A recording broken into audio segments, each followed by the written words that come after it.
Wapendwa wa taifa la Mungu, leo mama kanisa anaadhimisha Dominika ya 3 ya mwaka A, mwaka wa kanisa.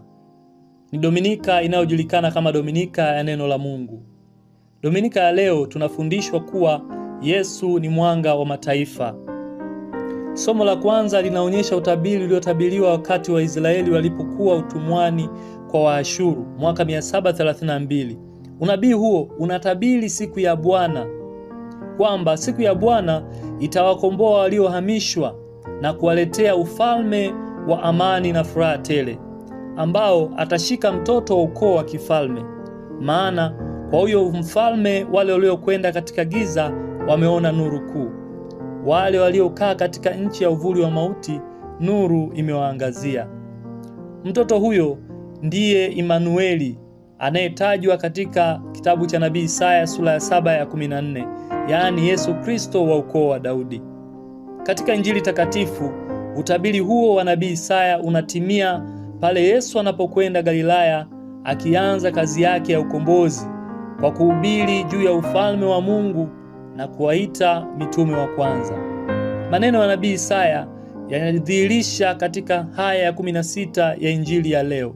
Wale waliokaa katika giza wameona mwanga mkuu, nao waliokaa katika nchi ya uvuli wa mauti mwanga umewazukia. Wapendwa, mwanga au nuru ni Kristo mwenyewe ambaye amekuja kuukomboa ulimwengu. Hivyo hatupaswi kuwa na hofu wala woga, kama mzaburi anavyotuambia katika wimbo wa katikati wa leo: Bwana ni nuru yangu na wokovu wangu, nimwogope nani?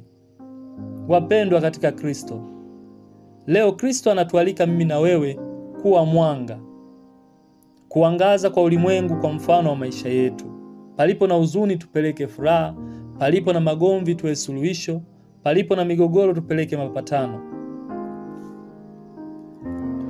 Na somo la pili la leo linatualika tuwe na umoja sisi tulio wa Kristo, kwa maana wote tuna imani moja kwa njia ya ubatizo, na kiini cha injili yetu ni msalaba wake Kristo.